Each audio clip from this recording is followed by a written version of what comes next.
and its utilization. Okay, resources. First നമ്മൾ energy എന്താന്ന് പറഞ്ഞു, it is the ability to do work, then law of conservation of energy, then classifications of energy, like conventional and non-conventional energy sources, and then conventional energy sources again classified into commercial and non-commercial energy sources. Then പിന്നെ നമ്മൾ പറഞ്ഞിട്ടുണ്ടായിരുന്നത് solar energy ആണല്ലേ, solar energy സണ്ണിൽ നിന്ന് കിട്ടുന്ന എനർജിയാണ് solar energy. Okay, then അതിന്റെ ഏതൊക്കെ types ആണെന്നുള്ളത് പറഞ്ഞു. Active, passive, photovoltaic, solar thermal energy, concentrated solar power. Okay, then പിന്നെ നമ്മൾ പറഞ്ഞിട്ടുണ്ടായിരുന്നത് അതിന്റെ ടെക്നോളജീസ് അല്ലെ, സോളാർ എനർജി ടെക്നോളജീസ് ഏതൊക്കെ വിധത്തിലാണ്, ഏതൊക്കെ സോളാർ എനർജി യൂസ് ചെയ്ത് നമ്മൾ എന്തൊക്കെ ടെക്നോളജീസിലാണ് നമ്മൾ യൂസ് ചെയ്യുന്നത് എന്നുള്ളത് പറഞ്ഞു. ഓരോന്നും 1 by 1 ആയിട്ട് നമ്മൾ നോക്കിയിട്ടുണ്ടായിരുന്നു. Then okay,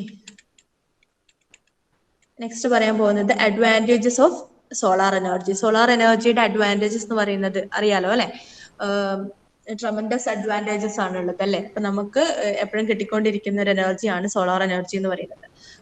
All chemical and radioactive polluting byproducts of the thermonuclear reactions remain behind on the sun, while only pure radiant energy reaches the earth. അല്ലെ, നമുക്കറിയാം എനർജി നമ്മുടെ സണ്ണില് ഭയങ്കരമായിട്ടുള്ള കെമിക്കൽ റിയാക്ഷൻ നടക്കുന്നുണ്ട്, ന്യൂക്ലിയർ ഫിഷൻ പോലെയുള്ള chemical reactions നടക്കുന്നുണ്ട് അല്ലെ.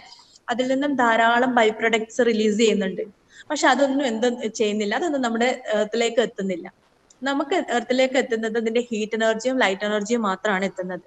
അപ്പൊ അതിന്റെ ഒരു പ്ലസ് പോയിന്റ് ആയിട്ട് നമുക്ക് എന്ത് പറയാം, സോളാർ എനർജിയുടെ ഒരു പ്ലസ് പോയിന്റ് ആയിട്ട് നമുക്ക് പറയാം. സണ്ണിൽ നിന്നും ധാരാളമായിട്ടുള്ള തെർമോ ന്യൂക്ലിയർ റിയാക്ഷൻസ് നടക്കുന്നുണ്ട്, ബൈ പ്രൊഡക്ട്സ് ആയിട്ടുള്ള പൊള്യൂട്ടിംഗ് ബൈ പ്രൊഡക്ട്സ് ധാരാളമായിട്ട് എമിറ്റ് ചെയ്യുന്നുണ്ട്. പക്ഷെ അതൊന്നും നമ്മുടെ എർത്തിൽ റീച്ച് ചെയ്യുന്നില്ല.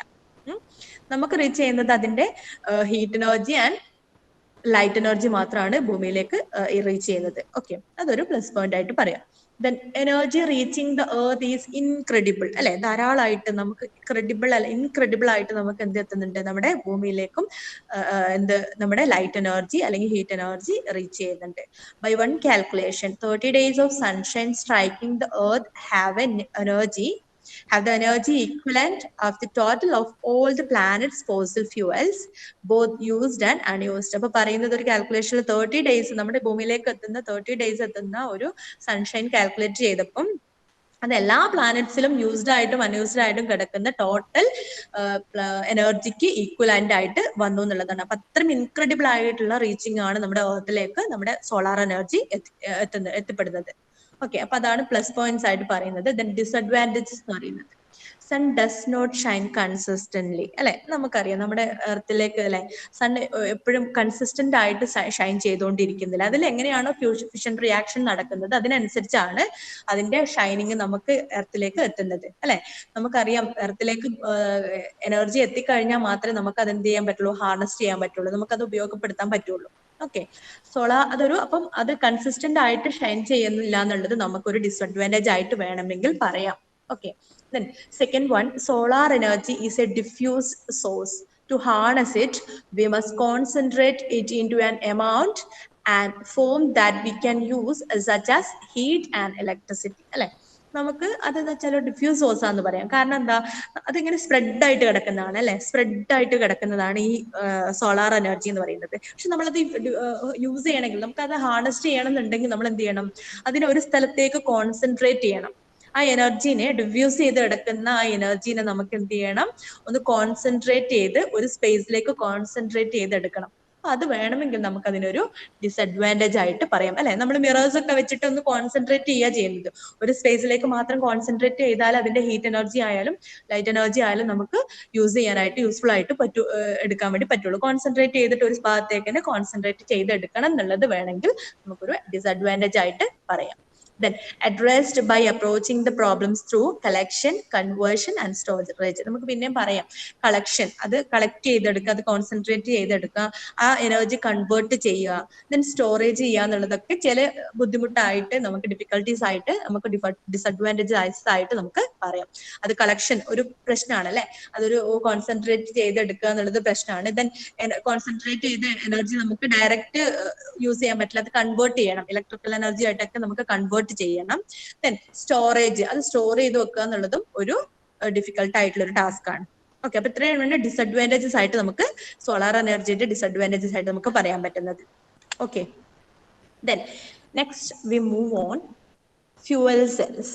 പിന്നെ നമ്മൾ പഠിക്കാൻ പോകുന്നത് ഫ്യൂവൽ സെൽസിനെ കുറിച്ചിട്ടാണ്. Okay, fuel cells are electrochemical cells consist of two electrodes and an electrolyte which convert the chemical energy of chemical reaction between fuel and oxidant directly electrical energy. ഒരു ഇലക്ട്രോ കെമിക്കൽ സെല്ലിനെയാണ് നമുക്ക് എന്ത് പറയുന്നത്, fuel cell എന്ന് പറയുന്നത്. അതിൽ രണ്ട് electrodes ആണ് ഉണ്ടാവുക, ആനോഡ് ആൻഡ് കാഥോഡ്. അത് കെമിക്കൽ എനർജീനെ ഇലക്ട്രിക്കൽ എനർജി ആയിട്ട് കൺവേർട്ട് ചെയ്യുന്ന ഡിവൈസസിനെയാണ് നമുക്ക് ഫ്യൂവൽ സെൽസ് എന്ന് പറയാൻ പറ്റുന്നത്. Okay, fuel cells are electrochemical cells consisting of two electrodes, namely anode and cathode, and an electrolyte which convert the chemical energy of the chemical reaction between fuel and oxidant directly into electrical energy. അപ്പം ഒരു fuel cell എന്ന് പറയുന്നത് അതിൽ രണ്ട് electrodes ആണ് ഉണ്ടാവുക, ഒരു ആനോഡും ഒരു കാഥോഡും, പിന്നെ ഒരു ഇലക്ട്രോലൈറ്റ് അല്ലെ. ആനോഡും കാഥോഡും ഡിപ്പ് ചെയ്ത് വെച്ചിരിക്കുന്നത് ഇലക്ട്രോലൈറ്റിലായിരിക്കുമല്ലോ അല്ലെ,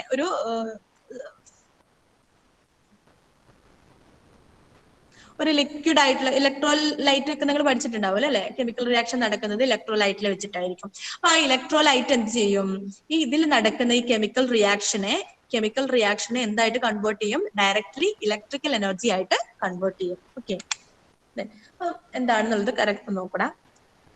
Fuel cell is a device that converts the chemical energy from fuel into electrical energy through a chemical reaction with oxygen. ഓക്സിജനുമായിട്ടുള്ള കെമിക്കൽ റിയാക്ഷനിലൂടെ കെമിക്കൽ എനർജിനെ ഇലക്ട്രിക്കൽ എനർജി ആയിട്ട് കൺവേർട്ട് ചെയ്യുന്ന ഡിവൈസസിനെയാണ് നമ്മൾ ഫ്യൂവൽ സെൽസ് എന്ന് പറയുന്നത്. Every fuel cell has two electrodes, one positive and one negative, called anode and cathode. Positive ഇലക്ട്രോഡിനെയാണ് നമ്മൾ ആനോഡ് എന്ന് പറയുന്നത്, നെഗറ്റീവ് ഇലക്ട്രോഡിനെയാണ് നമ്മൾ കാഥോഡ് എന്ന് പറയുന്നത് അല്ലെ. അപ്പം നമുക്കറിയാം ഇലക്ട്രോൺ ഫ്ലോസ് ഉണ്ടാകുമ്പോൾ, ഇലക്ട്രോൺ ഫ്ലോ ചെയ്യുമ്പോഴാണ് അവിടെ ഇലക്ട്രിസിറ്റി ഉണ്ടാകുന്നത് അല്ലെ. അപ്പം കാഥോഡിലാണ് നമുക്ക്, കാഥോഡ് എന്ന് പറയുന്നത് നെഗറ്റീവ് ആയിട്ടുള്ള ഇലക്ട്രോഡും ആനോഡ് എന്ന് പറയുന്നത് പോസിറ്റീവ് ആയിട്ടുള്ള ഇലക്ട്രോഡും. അപ്പൊ കാഥോഡിൽ നിന്ന് ആനോഡിലേക്കുള്ള ഒരു ഇലക്ട്രോൺ ഫ്ലോ ഉണ്ടാകുമ്പോഴാണ് നമുക്ക് അവിടെ ഇലക്ട്രിസിറ്റി ഫോം ചെയ്യുന്നത്. Okay, every fuel cell also has an electrolyte which carries electrically charged particles from one electrode to other and a catalyst which speeds up the reaction at the electrodes. അപ്പൊ എല്ലാ chemical റിയാക്ഷൻസും ഉള്ളതുപോലെ നിങ്ങൾ കുറെ പഠിച്ചിട്ടുണ്ട്, anode cathode ഒക്കെ ഉള്ള reactions ഒക്കെ നിങ്ങൾ പഠിച്ചിട്ടുണ്ടാവും ഫിസിക്സിലൊക്കെ അല്ലെ. അപ്പം എല്ലാത്തിലും എന്തുണ്ടാവും, ഒരു ആനോഡ് ഒരു കാഥോഡ് ഉണ്ടാവും, ഒരു ഇലക്ട്രോലൈറ്റ് ഉണ്ടാവും. ഈ ആനോഡ് എന്ന് പറയുന്നത് പോസിറ്റീവ് ചാർജ് ഉള്ളതും കാഥോഡ് എന്ന് പറയുന്നത് നെഗറ്റീവ് ചാർജും ആയിരിക്കും. ഓക്കെ, അപ്പൊ ഈ നെഗറ്റീവ് ചാർജ് എന്ന് പറയുന്നത്, നെഗറ്റീവ് ചാർജ് എന്ന് പറഞ്ഞാൽ ഇലക്ട്രോൺസിനാണ് നെഗറ്റീവ് ചാർജ് ഉള്ളത് അല്ലെ. ഇലക്ട്രോൺസിന് എന്റെ ചാർജസ് നെഗറ്റീവ് ആണെന്ന് അറിയാലോ. ഇലക്ട്രോൺസ് കൂടുതലായിട്ട് കാണുന്നത് കാഥോഡിൽ നിന്നാണ്. അപ്പൊ കാഥോഡിൽ നിന്നും ഇലക്ട്രോൺസ് എന്ത് ചെയ്യും, ആനോഡിലേക്ക് പോസിറ്റീവ് ചാർജിലേക്ക് എന്ത് ചെയ്യും, ഫ്ലോ ചെയ്യും. ഇലക്ട്രോഡ് കാഥോഡിൽ നിന്നും പോസിറ്റീവ് ചാർജുള്ള ആനോഡിലേക്കും ഫ്ലോ ചെയ്യും. അതേ ഫ്ലോ ചെയ്യുന്നത് ഇലക്ട്രോലൈറ്റിലൂടെ ആയിരിക്കും ഫ്ലോ ചെയ്യുന്നത്. ഈ ഫ്ലോ ക്യാരി ചെയ്യുന്നത് നമ്മുടെ ഇലക്ട്രോലൈറ്റ് ആയിരിക്കും. Electrolyte which carries electrically charged particles. Electrically charged particles ആണ് ഇലക്ട്രോൺസിനെ ക്യാരി ചെയ്യുന്നത് ഇലക്ട്രോഡിലൂടെ ആയിരിക്കും. From one electrode to other and a catalyst which speed up the reaction at the electrodes. അപ്പൊ ഇലക്ട്രോഡ്സിന് കാറ്റലിസ്റ്റ് ഉണ്ടാവും അല്ലെ. കാറ്റലിസ്റ്റ് എന്ന് പറയുന്നത് എന്തിനാ, ഈ റിയാക്ഷൻ സ്പീഡപ്പ് ചെയ്യാനുള്ള ഒരു മെറ്റീരിയലിനാണ് നമ്മൾ കാറ്റലിസ്റ്റ് എന്ന് പറയുന്നത് അല്ലെ. പലതരം കാറ്റലിസ്റ്റ് ഉണ്ട്, നിങ്ങൾ പഠിച്ചിട്ടുണ്ടാകും. അപ്പം ഒരു കാറ്റലിസ്റ്റും കൂടെ ഇലക്ട്രോലൈറ്റിൽ അല്ലെങ്കിൽ ഇലക്ട്രോഡ്സിലും ഓരോ കാറ്റലിസ്റ്റ്. ഇതാണ് ഇതിന്റെ ജസ്റ്റ് ഒരു വർക്കിംഗ് എന്ന് പറയുന്നത്, ഇത് എന്താണെന്നുള്ളത് പറയുന്നത്. ഓക്കെ, ജസ്റ്റ് ഒരു വർക്കിംഗ് നോക്കാം. In general, hydrogen atom enter a fuel cell at the anode where chemical reactions strip them of their electrons. The hydrogen atoms are now ionized and carry a positive charge. The negative charge electrons provide current to the external circuit through anode. Electrons again enter at cathode, which have come from anode. അപ്പം എന്താന്ന് വെച്ചാൽ hydrogen atoms, ഈ നമ്മുടെ fuel സെല്ലിലുള്ള hydrogen atoms എന്ത് ചെയ്യും, അത് കാഥോഡിൽ വെച്ച്, അത് ആനോഡിൽ വെച്ച് അയണൈസ്ഡ് ആവും. അയണൈസ്ഡ് ആകുക എന്ന് പറഞ്ഞാൽ എന്താ, അതിന് ചാർജ് കിട്ടും അല്ലെ, അതിന് ചാർജ് കിട്ടും. ആ ചാർജ് കിട്ടുന്ന സമയം ഈ ആനോഡിൽ നിന്നും അത് കാഥോഡിലേക്ക് പാസ് ചെയ്യും. കാഥോഡിലുള്ള ഇലക്ട്രോൺസ് ആനോഡിലേക്കും പാസ് ചെയ്യും. അപ്പൊ അങ്ങനെ ഒരു സർക്യൂട്ട് അവിടെ ഫോം ചെയ്യും. അപ്പൊ അവിടെയാണ് നമുക്ക് ഇങ്ങനെ ഒരു ഇലക്ട്രിസിറ്റി ഫോം ചെയ്തെടുക്കുന്നത്. അങ്ങനെയാണ് നമുക്ക് അവിടെ ഈ ഫ്യൂവൽ സെല്ലിൽ ഇലക്ട്രിസിറ്റി ഫോം ചെയ്യാനായിട്ട് പറ്റുന്നത്. അതായത് hydrogen atoms enter a fuel cell at the anode, ആനോഡിലേക്ക് എൻ്റർ ചെയ്യും hydrogen atom, where chemical reactions strip them of their electrons. എന്നിട്ട് അത് അയണൈസ്ഡ് ആയിട്ട് മാറും. അതായത് ഇലക്ട്രോൺസ് ഗെയിൻ ചെയ്തിട്ട് അത് അയണൈസ്ഡ് ആയിട്ട് മാറും. Hydrogen atom are now ionised and carry A positive charge. Ionised ആയിട്ടുണ്ടെങ്കിൽ പോസിറ്റീവ് ചാർജ് ആയിട്ട് മാറും. Then the negative charged electrons provide current to the external circuit through an anode. Anode വഴി electrons gain ചെയ്തെടുത്തത്, negative charge gain ചെയ്തെടുക്കുന്നത്, negative charge ആർക്കുള്ളത്, കാഥോഡിലാണുള്ളത് അല്ലെ. അപ്പം കാഥോഡിൽ നിന്നും ആനോഡിലേക്ക് ഒരു ഇലക്ട്രോൺ ഫ്ലോ ഉണ്ടാവും. Electrons again enter at the cathode which have come from anode. ആനോഡിൽ നിന്ന് വന്ന ഇലക്ട്രോൺസ് പിന്നെ കാഥോഡിലേക്ക് പോകും. ശരിക്കും കാഥോഡിൽ നിന്നാണ് ആനോഡിലേക്ക് പോകുന്നത്. പക്ഷെ അങ്ങനെ ഒരു വൺ വേ മാത്രമല്ല, പിന്നെ ഹൈഡ്രജൻ ആറ്റംസ് ആനോഡിലേക്ക് എൻ്റർ ചെയ്ത ഹൈഡ്രജൻ ആറ്റം ദെൻ അയണൈസ്ഡ് ആയിട്ട് അവിടെ നിന്ന് എങ്ങോട്ട് പാസ് ചെയ്യുന്നുണ്ട്, ആനോഡിൽ നിന്ന് കാഥോഡിലേക്കും പോകുന്നു. അപ്പൊ ഒരു സർക്കുലർ മോഷൻ അവിടെ ഫോം ചെയ്യുന്നുണ്ട്. അപ്പം അങ്ങനെ ഒരു സർക്യൂട്ട് അവിടെ ഫോം ചെയ്യും, ഒരു ഇലക്ട്രോൺ സർക്യൂട്ട് അവിടെ ഫോം ചെയ്തെടുക്കുന്നുണ്ട്. കാഥോഡിൽ നിന്നും ആനോഡിലേക്കും ആനോഡിൽ നിന്ന് കാഥോഡിലേക്കും ഇലക്ട്രോൺസിന് ഇങ്ങനെ ഫ്ലോ ചെയ്യും. അപ്പോഴാണ് അവിടെ ഇലക്ട്രിസിറ്റി ഉണ്ടാകുന്നത്. Okay. Oxygen enters the fuel cell at the cathode. It combines with electrons returning from the electrical circuit and hydrogen ions that have traveled through the electrolyte from the anode. ഇപ്പൊ പറഞ്ഞു തന്നെ ഒന്ന് വായിച്ചു നോക്കാം കേട്ടോ. അപ്പൊ എന്തൊക്കെ റിയാക്ഷൻസ് നോക്കാം. കാഥോഡിലും ആനോഡിലും എന്തൊക്കെ റിയാക്ഷൻസ് ആണ് നടക്കുന്നത് നോക്കാം. ആനോഡില് 2H2 gives 4H plus 4 electrons. അപ്പൊ രണ്ട് ഹൈഡ്രജൻ ആറ്റംസ് എന്തായിട്ട് അയണൈസ്ഡ് ആയിട്ട് മാറുന്നു പറഞ്ഞല്ലേ, ആനോഡിൽ വെച്ച് അയണൈസ്ഡ് ആയിട്ട് മാറുന്നു പറഞ്ഞാൽ അത് രണ്ട് ഹൈഡ്രജൻ അയൺസ് ആയിട്ടും പിന്നെ 4 ഇലക്ട്രോൺസ് ആയിട്ടുമാണ് മാറുന്നത്. ഓക്കെ. ഇനി കാഥോഡിൽ നടക്കുന്നത് ഓക്സിജൻ മോളിക്യൂള് ഈ ഹൈഡ്രജൻ അയൺസും ഈ ഇലക്ട്രോൺസും ആയിട്ട് കമ്പൈൻ ചെയ്തിട്ട് 2H2 ആയിട്ട് ഫോം ചെയ്യുന്നു. Then overall റിയാക്ഷൻ എന്ന് പറഞ്ഞാൽ 2H2 plus O2 gives 2H2. അപ്പം ഇതൊന്ന് ജസ്റ്റ് ഒന്ന് ആനോഡിലും കാഥോഡിലും എന്താ റിയാക്ഷൻ എന്ന് ജസ്റ്റ് ഒന്ന് നിങ്ങൾ മെൻഷൻ ചെയ്യാൻ ഓർത്ത് വെക്കുക കേട്ടോ. കെമിക്കൽ റിയാക്ഷൻസ് എന്താ നടക്കുന്നത്, വർക്കിംഗ് എന്ന് പറഞ്ഞത് മനസ്സിലായല്ലോ. ഹൈഡ്രജൻ ആറ്റം ആനോഡിൽ എൻ്റർ ചെയ്യുന്നു, അയണൈസ്ഡ് ആയിട്ട് മാറിയിട്ട് അത് കാഥോഡിലേക്ക് പാസ് ചെയ്യും, കാഥോഡിൽ നിന്നും പിന്നെ ആനോഡിലേക്ക് പാസ് ചെയ്യും. അങ്ങനെ ഒരു circular type of motion, flow of electrons ആണ്. അങ്ങനെയാണ് അവിടെ ഇലക്ട്രിസിറ്റി ഉണ്ടാകുന്നത്. Okay. Then types of fuel cells. There are following many types of fuel cells. There are basically classified based on electrolyte used. അപ്പം ഈ fuel cells കുറെ types ഉണ്ട്. അപ്പൊ എങ്ങനെയാണ് ഇലക്ട്രോലൈറ്റ്സിനെ ക്ലാസിഫൈ ചെയ്തതെന്ന് വെച്ചാൽ ഏത് തരം ഇലക്ട്രോലൈറ്റ് ആണോ യൂസ് ചെയ്യുന്നത് അതിനനുസരിച്ചായിരിക്കും അതിന്റെ ക്ലാസിഫിക്കേഷൻസ് ഉണ്ടാവുക. അത് ഏത് ടൈപ്പാന്ന് പറയാം. അതിൽ യൂസ് ചെയ്തിരിക്കുന്ന ഇലക്ട്രോലൈറ്റ് ഏതാണോ അതിനെ ബേസ് ചെയ്തിട്ടായിരിക്കും അത് ഏത് ഫ്യൂവൽ സെല്ലാണ്, ഏത് ടൈപ്പ് ആണെന്നുള്ളത് പറയാം. ഫസ്റ്റ് വൺ എന്ന് പറയുന്നത് alkaline fuel cell, second one molten carbonate fuel cell, third one phosphoric acid fuel cell, fourth one proton exchange membrane fuel cell, fifth one solid oxide fuel cells. അപ്പം ഈ names ഒക്കെ important ആണ് കേട്ടോ, പഠിച്ചു വെക്കണം. Types എന്ന് പറയുന്നത് important ആണ്, പഠിച്ചു വെക്കാം കേട്ടോ. Alkaline fuel cell. In this type of fuel cell, a solution of potassium hydroxide in water is used as electrolyte.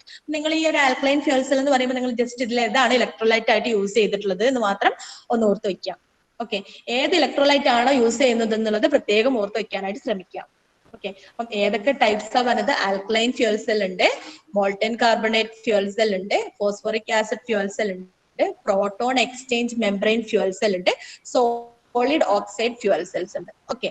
അപ്പം ഇതിൽ ഓരോന്നിനും ഏതൊക്കെ ഇലക്ട്രോലൈറ്റ് യൂസ് ചെയ്യുന്നതിനനുസരിച്ചായിരിക്കും, ഏത് ഇലക്ട്രോലൈറ്റ് ആണോ യൂസ് ചെയ്യുന്നത് അതിനനുസരിച്ചായിരിക്കും ഫ്യൂവൽ സെല്ലിനെ ക്ലാസിഫൈ ചെയ്തിട്ടുള്ളത്. അപ്പം ആൽക്കലൈൻ ഫ്യൂവൽ സെല്ലിൽ യൂസ് ചെയ്തിരിക്കുന്ന ഇലക്ട്രോലൈറ്റ് എന്ന് വെച്ചാൽ potassium hydroxide in water.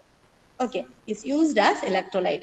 Efficiency is about 70% and operating temperature is 150 degrees Celsius to 200 degrees Celsius. Cell output range from 300 volt to 5 kilovolt. Alkali cells are used in Apollo spacecraft to provide both electricity and drinking water. They require pure hydrogen and platinum electrodes. അപ്പം ഇതും കൂടെ not ഏതൊക്കെ electrodes ആണെന്നുണ്ട് കേട്ടോ. Electrodes ആണ് use ചെയ്യാന്നുള്ളത്. They require pure hydrogen and platinum electrodes. അപ്പം ഏത് electrolyte ആണെന്നുള്ളത് ഒന്ന് ജസ്റ്റ് മെൻഷൻ ചെയ്യാം. ഏതൊക്കെ ഇലക്ട്രോഡ്സ് ആണ് യൂസ് ചെയ്യുന്നതെന്നുള്ളതും ഒന്ന് മെൻഷൻ ചെയ്യാം. ഓക്കെ, അപ്പം മറന്നു പോകരുത്, ആൽക്കലൈൻ ഫ്യൂൽ സെല്ലില് പൊട്ടാസ്യം ഹൈഡ്രോക്സൈഡ് ആണ് ഇലക്ട്രോലൈറ്റ് ആയിട്ട് യൂസ് ചെയ്യുന്നത്. Then pure hydrogen and platinum electrodes ആയിട്ട് യൂസ് ചെയ്യും. Okay, then second one, molten carbonate fuel cell, MCFC. Okay, these cells are use high temperature compounds of salt carbonates, that is Na2CO3 or MgCO3 as the electrolyte. Sodium carbonate അല്ലെങ്കിൽ magnesium carbonate ഒക്കെയാണ് എന്തായിട്ട് use ചെയ്യുന്നത്, electrolyte ആയിട്ട്. Molten carbonate fuel cell, carbonate എന്ന് പറയുമ്പോഴേക്കും അറിയാലോ. അപ്പം sodium carbonate അല്ലെങ്കിൽ മഗ്നീഷ്യം കാർബണേറ്റ് ആണ് ഇലക്ട്രോലൈറ്റ് ആയിട്ട് മോൾട്ടൺ കാർബണേറ്റ് ഫ്യൂൽ സെല്ലിൽ ഇലക്ട്രോലൈറ്റ് ആയിട്ട് യൂസ് ചെയ്യുന്നത്. ഇതിന്റെ എഫിഷ്യൻസി ഒന്ന് ജസ്റ്റ് നോക്കി. Efficiency ranges from 60% to 80% and operating temperature is about 650 degree Celsius. Okay, അത് ഓപ്പറേറ്റ് ചെയ്യാൻ എത്ര ഡിഗ്രി സെൽഷ്യസ് വേണം എന്നുള്ളതാണ് ഈ ഓപ്പറേറ്റിംഗ് ഡിഗ്രി സെൽഷ്യസ് എന്ന് പറയുന്നത്. Okay, units with output up to 2 millivolt have been constructed. They use nickel electrodes which are inexpensive compared to platinum used in other cells. അപ്പം പ്ലാറ്റിനത്തിനേക്കാളും inexpensive ആയിട്ടുള്ള nickel electrons ആണ് molten carbonate fuel സെൽസിൽ use ചെയ്യുന്നത്. Okay, അപ്പൊ just ഏതാണ് electrolyte എന്നുള്ളത് മറന്നു പോകാതിരിക്കട്ടെ. അപ്പൊ carbonate എന്ന് പറയുമ്പോഴേക്കും ഓർത്ത് വെക്കാം Na2CO3 ഓർ മാഗ്നീഷ്യം കാർബണേറ്റ്, ഇത് രണ്ടുമാണ് യൂസ് ചെയ്യുന്നത്. പിന്നെ നിക്കൽ ഇലക്ട്രോഡ്സ് ആണ്, പ്ലാറ്റിനം ഇലക്ട്രോൺസിന് പകരം നിക്കൽ ഇലക്ട്രോഡ്സ് ആണ് ഇവിടെ യൂസ് ചെയ്യാം. Okay, then phosphoric acid fuel cell, PAFC. These cells are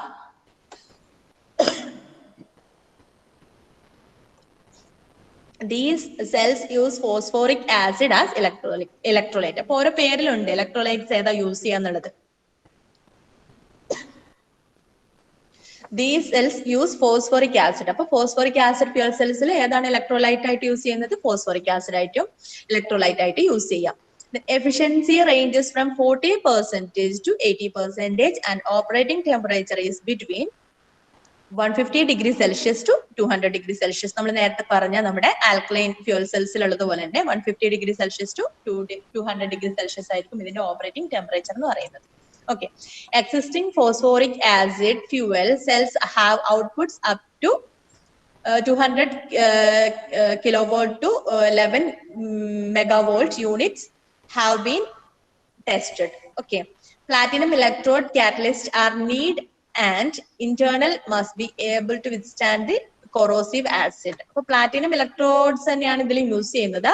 പിന്നെ ഇന്റേണൽ എബിലിറ്റിക്ക് വേണ്ടിയിട്ട് എന്ത് കൊറോസീവ് ആസിഡും കൂടി യൂസ് ചെയ്യുന്നുണ്ട്. അപ്പം ഏതാണ് ഇലക്ട്രോലൈറ്റ് എന്നുള്ളത് മാത്രം ഒന്ന് ജസ്റ്റ് ഒന്ന് ഓർത്ത് വെക്കുക കേട്ടോ. ഇത് ഫോസ്ഫോറിക് ആസിഡ് ഫ്യൂൽ സെല്ലിൽ ഏതാണ് ഇലക്ട്രോലൈറ്റ്, ഫോസ്ഫോറിക് ആസിഡ് ആണ് ഇലക്ട്രോലൈറ്റ് ആയിട്ട് യൂസ് ചെയ്യുക. ദെൻ എഫിഷ്യൻസി ഒക്കെ ഒന്ന് ജസ്റ്റ് ഒന്ന് ഓർത്ത് വെക്കുക. Okay, then proton exchange membrane fuel cell.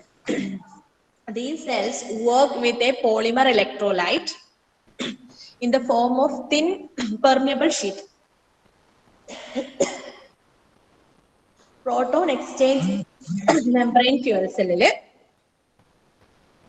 it work with the polymer electrolyte in the form of thin permeable sheet. അപ്പോൾ ഇതിൽ ഇലക്ട്രോലൈറ്റ് ആയിട്ട് യൂസ് ചെയ്യുന്നത് പോളിമർ ഇലക്ട്രോലൈറ്റ് ആണ്, in the form of thin permeable sheet. ഒരു permeable ഷീറ്റിന്റെ ഫോമിലാണ് electrolyte കാണുന്നത്.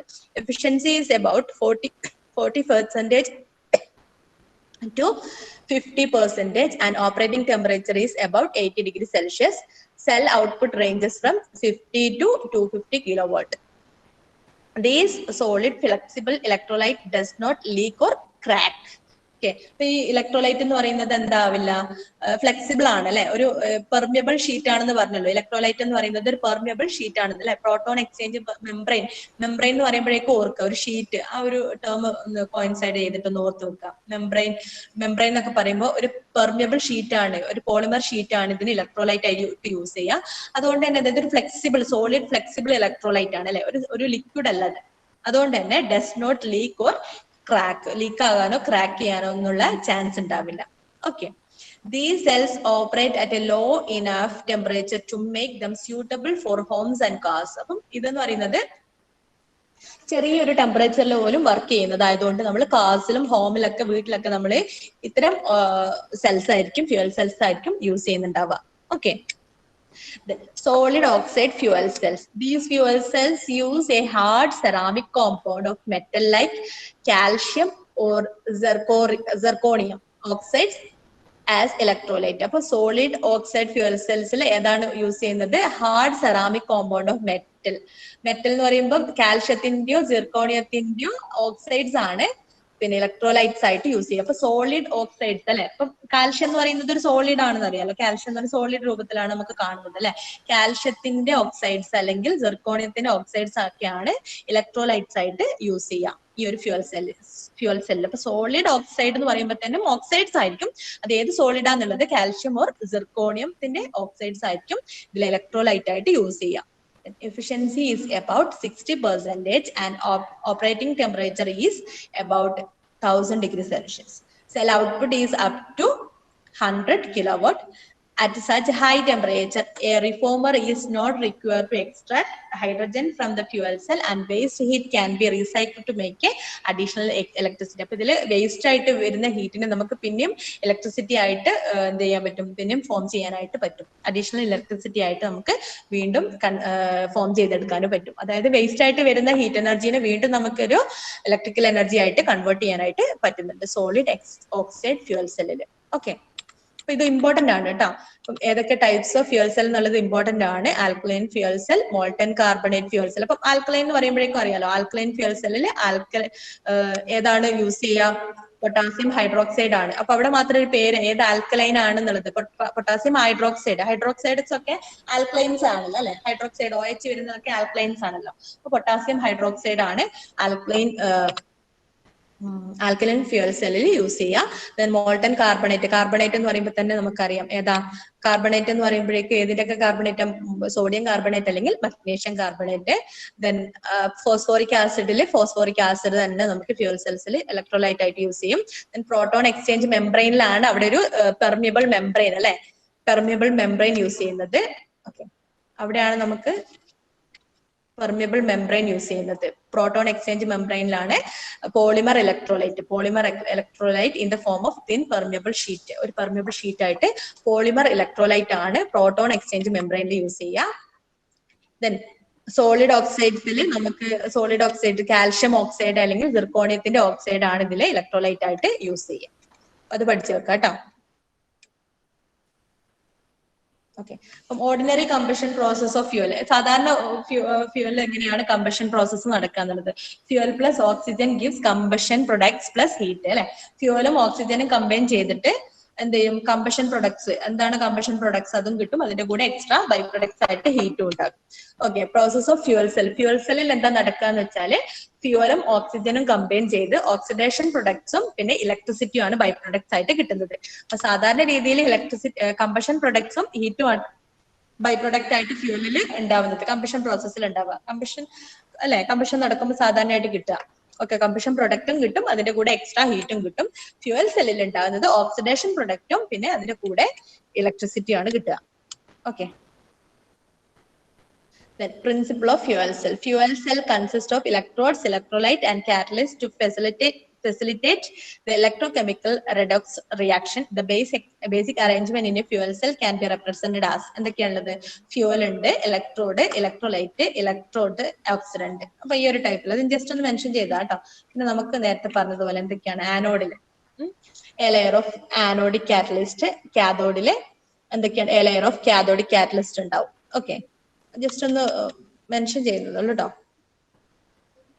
Then The fuel undergoes oxidation at anode and releases electrons. അല്ലെ, fuel എന്ന് പറയുന്നത് H2. H2 undergoes oxidation at anode and releases electron release ചെയ്യും. These electrons flow through the external circuit to the cathode.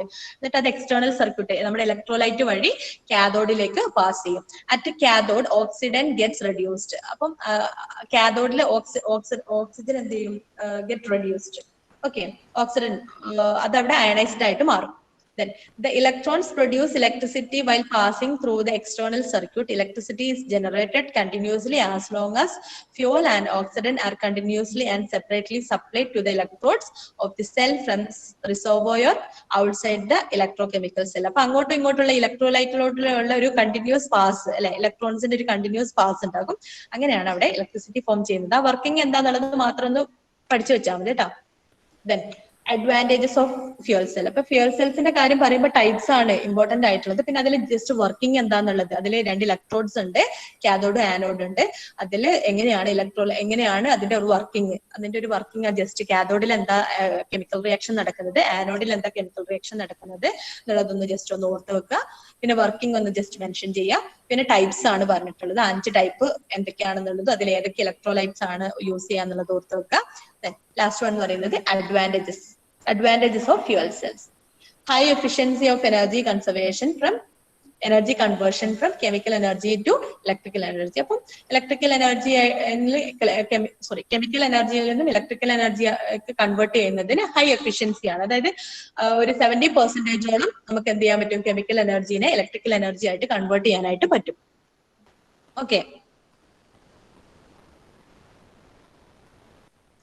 then low noise pollution and low thermal pollution. അതായത് heat പൊല്യൂഷനും noise പൊല്യൂഷനും കുറവായിരിക്കും.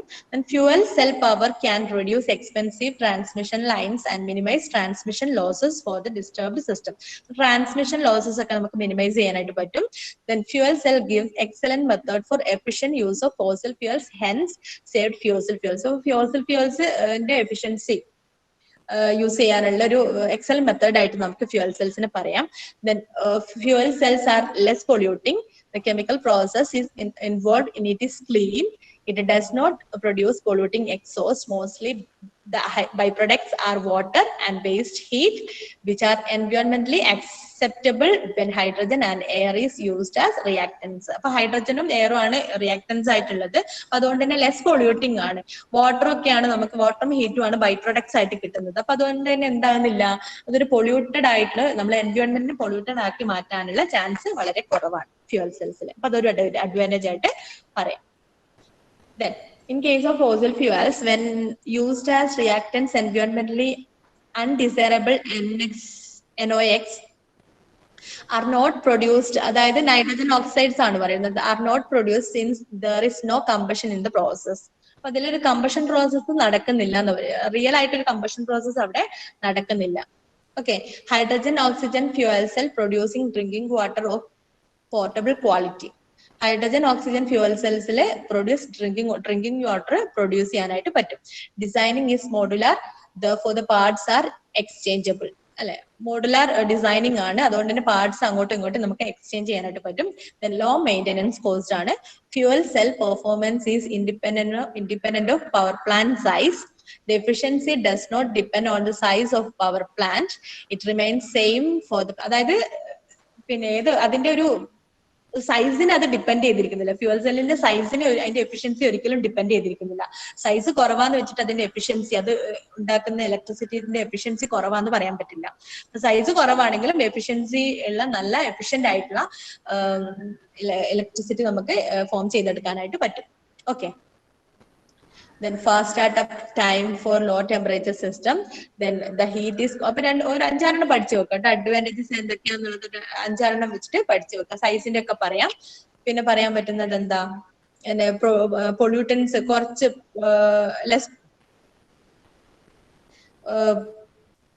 Pollution free ആണ് അല്ലെ, pollution free ആന്ന് പറയാം. Then law maintenance cost എന്ന് പറയാം. അപ്പൊ അങ്ങനെ സിമ്പിൾ ആയിട്ടുള്ള കുറച്ച് എന്താ പറയാ അഡ്വാൻറ്റേജസ് ഒക്കെ പഠിച്ചു വെക്കാം കേട്ടോ. പിന്നെ high efficiency for energy conversion, 70% chemical എനർജീനെ ഇലക്ട്രിക്കൽ എനർജി ആയിട്ട് കൺവേർട്ട് ചെയ്യാനായിട്ട് പറ്റും. നോയ്സ് പൊല്യൂഷനും തെർമൽ പൊല്യൂഷനും ഒക്കെ കുറവായിരിക്കും. അത് മാത്രം ഒന്ന് പഠിച്ചു വെക്കാം. ഓക്കെ, അപ്പം 2 commercially important fuel cell. അപ്പൊ നമ്മൾ കൂടുതലായിട്ട് commercially important ആയിട്ടുള്ള fuel cell എന്ന് പറയുന്നത് നമ്മൾ കൂടുതലായിട്ട് യൂസ് ചെയ്യുക ഫോസ്ഫോറിക് ആസിഡ് ഫ്യൂവൽ സെല്ലും polymer electrode to membrane fuel സെല്ലും. ഈ രണ്ട് ഫ്യൂവൽ സെൽസ് ആണ് നമ്മൾ കൊമേഴ്ഷ്യലി കൂടുതലായിട്ടും യൂസ് ചെയ്യാറുള്ളത് അല്ലെ. ഫോസ്ഫോറിക് ആസിഡ് നമ്മൾ പറയും വീടുകളിലും കാറുകളിലൊക്കെ നമ്മൾ യൂസ് ചെയ്യുന്നത് ഫോസ്ഫോറിക് ആസിഡ് ഫ്യൂവൽ സെൽ ആണ് അല്ലെ. ഫോസ്ഫോറിക് ആസിഡ് ഇലക്ട്രോലൈറ്റ് ആയിട്ട് യൂസ് ചെയ്യുന്ന ഇത്തരം ഫ്യൂവൽ സെൽസ് ആണ് നമ്മൾ വീടുകളിലും കാറിലൊക്കെ യൂസ് ചെയ്യുക. ഓക്കെ, അപ്പം ഇത് രണ്ടുമാണ് കൂടുതലായിട്ടും കൊമേഴ്ഷ്യലി യൂസ് ചെയ്യുന്ന രണ്ട് ഇമ്പോർട്ടന്റ് ഫ്യൂവൽ സെൽസ് എന്ന് പറയുന്നത്. ഓക്കെ, ഇത്തരം കാര്യങ്ങളാണ് ഫ്യൂവൽ സെൽസുമായിട്ട് ബന്ധപ്പെട്ടത്. ഫ്യൂവൽ സെൽ എന്താണെന്നുള്ളത് പിന്നെ അതിന്റെ ഫ്യൂവൽ സെൽ എന്ന് പറയുന്നത് which is a device which convert chemical energy into electrical energy. Electrical എനർജീനെ കെമിക്കൽ എനർജി ആയിട്ട് കൺവേർട്ട് ചെയ്യുന്ന ഒരു ഡിവൈസിനെയാണ്, ഒരു സെല്ലിനെയാണ് നമ്മൾ ഫ്യൂവൽ സെൽ എന്ന് പറയുന്നത്. അതിന്റെ കൺസ്ട്രക്ഷൻ എന്ന് പറയുന്നത് രണ്ട് ആനോഡ് ഉണ്ടാകും, ഒരു ഇലക്ട്രോലൈറ്റ് ഒരു ആനോഡ്, ഒരു കാഥോഡ്, ഒരു ഇലക്ട്രോലൈറ്റ്.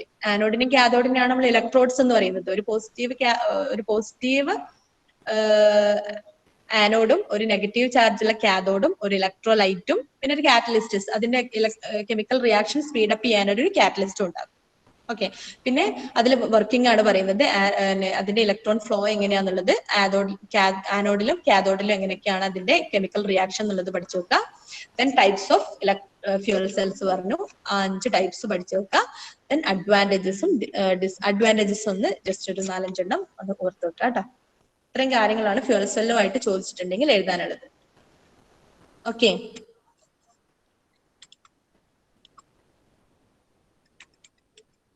ഓക്കെ, അപ്പൊ നമുക്ക് നെക്സ്റ്റ് പാർട്ടിലേക്ക് പോവാം അല്ലെ. ക്ലിയർ ആവുന്നുണ്ടോ? പറയുന്നത് മനസ്സിലാവുന്നുണ്ടോ? ക്ലിയർ ആവുന്നുണ്ടോ?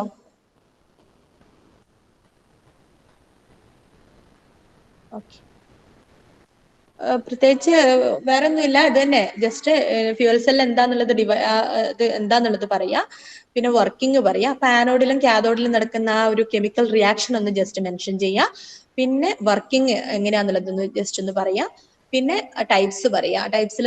ടൈപ്സ് ഓരോന്ന് പറയുമ്പോൾ അതിൽ ഏതൊക്കെ ഇലക്ട്രോലൈറ്റ് ആണ് യൂസ് ചെയ്യുന്നത് പറയാ, പിന്നെ അഡ്വാൻറ്റേജസ്. അത്രയാണ് ഫ്യൂവൽ സെല്ലുമായിട്ട് ബന്ധപ്പെട്ടിട്ടുള്ളത്. ഓക്കെ, നെക്സ്റ്റ് നമ്മൾ ഇനി പോകുന്നത് വിൻഡ് എനർജി ആണ് കേട്ടോ. Wind energy.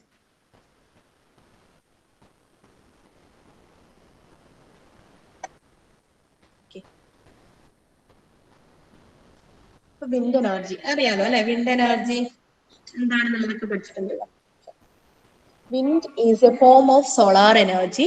Wind is caused by huge convection currents in the Earth's atmosphere driven by heat energy from the sun.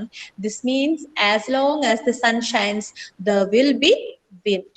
Okay, അപ്പൊ സോളാർ എനർജിയിൽ നിന്നും ഫോം ചെയ്തെടുക്കുന്നതാണ് വിൻഡ് എനർജി. എങ്ങനെയാണ് സോളാർ എനർജിയിൽ നിന്ന് വിൻഡ് ഫോം ചെയ്തെടുക്കുക അല്ലെ? വിൻഡ് എനർജി വിൻഡ് എങ്ങനെ ഉണ്ടാകുന്നത് എന്നറിയോ ആർക്കെങ്കിലും? എങ്ങനെയാണ് വിൻഡ് ഉണ്ടാകുന്നത്? എന്തെങ്കിലും ഒരു ഐഡിയ ഉണ്ടോ? എങ്ങനെയാണ് വിൻഡ് ഉണ്ടാകുന്നത്? എന്തെങ്കിലും ഐഡിയ ഉണ്ടോ ആദിത്യ? Hello miss. പറഞ്ഞു. എങ്ങനെയാ വിൻഡ് എങ്ങനെയാ ഉണ്ടാകുന്നത് എന്നുള്ളത് ഐഡിയ ഉണ്ടോ?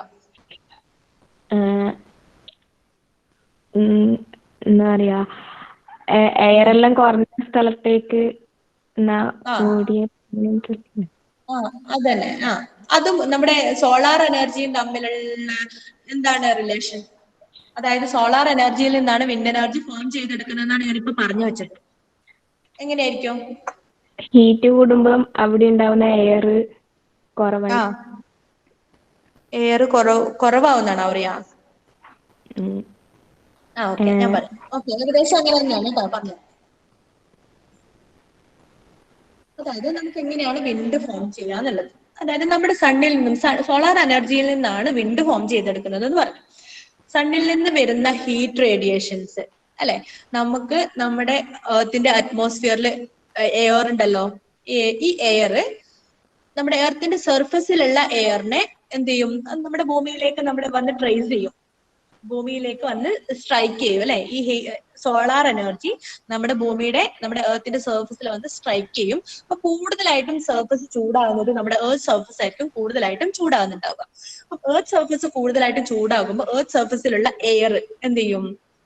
പോസിബിൾ ആയിട്ടും ചൂടാകാനായിട്ട് ഹീറ്റ് ആകാനായിട്ട് ചാൻസ് ഉണ്ട്. ഈ ഹീറ്റപ്പ് ചെയ്യുന്നിരിക്കുന്ന ഈ എയർ ഹീറ്റപ്പ് ചെയ്യുമ്പോൾ അതിന്റെ ഡെൻസിറ്റി വളരെ കുറവായിരിക്കും. ഈ എയറിന് ഹീറ്റ് കിട്ടുമ്പോൾ അതിന്റെ ഡെൻസിറ്റി വളരെ കുറവായിട്ട് അത് ഫ്രീ ആയിട്ട് മാറും. ഓക്കെ, ഈ ഹീറ്റ് കിട്ടുന്ന ഈ എയർ എന്തായിട്ട് മാറും? നല്ല ലെസ് ഡെൻസർ ആയിട്ട് മാറും. ഡെൻസിറ്റി കുറവായിട്ട് പോയിട്ട് അതെന്ത് ചെയ്യും? ഡെൻസിറ്റി കുറവായിട്ടുണ്ടെങ്കിൽ എന്ത് സംഭവിക്കും? ഡെൻസിറ്റി കുറവാകുമ്പോൾ എന്ത് സംഭവിക്കും?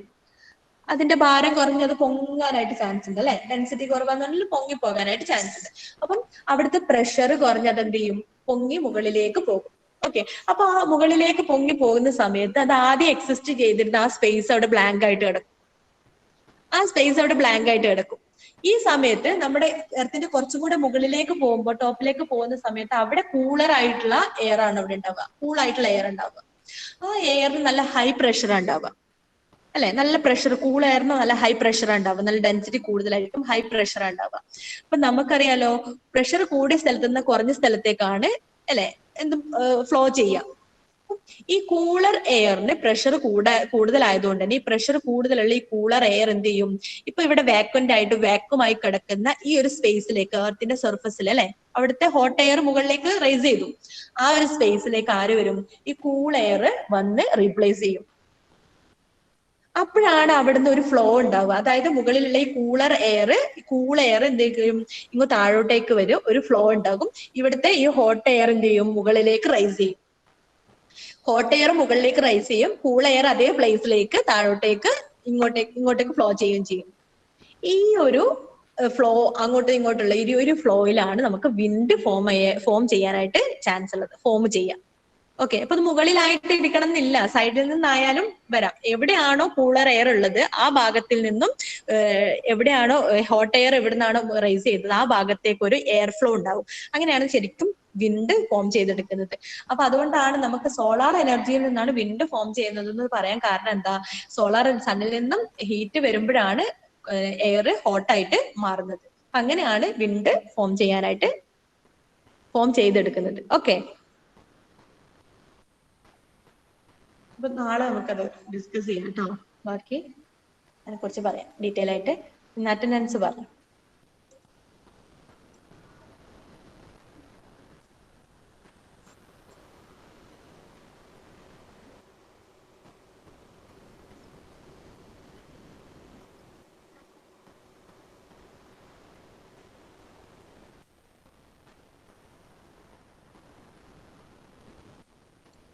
അറ്റൻഡൻസ് പറയണം.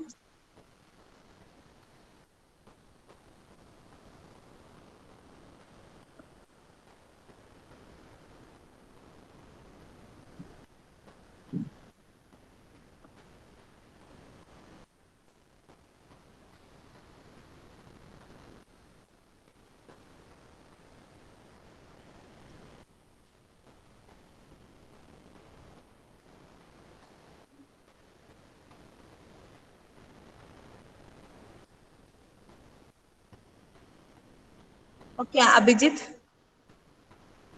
Present, miss. Aditya. Present, miss. Akash. Present, miss. Agil. Present, miss. Akshaya. Present, miss. Ananya. Present, miss. Anushka. Present, miss. Aisha. Present, miss. Devapriya. Present, miss. Sahala. Present, miss. Gogul. Present, miss. Harikrishna. Present. Harikrishna. Present. Okay. Jibin. Present. Kishan. Present. Krishnendu. Present, miss. Ashik. Present. Nandana.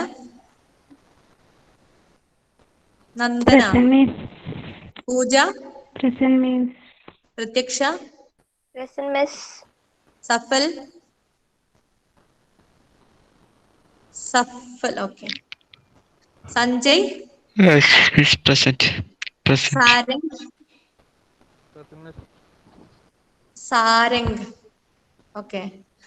Saurabhya. Present, miss. Shabeeba, Shadiya, Present, Miss. Shahinsha, Present. Shilpa, Present, Miss. Sneha, Present, Miss. Surya, Thushara, Present, Miss. Vishnu, Present, Miss. Vismaya, Present, Miss. Vaishakh. Present. Okay.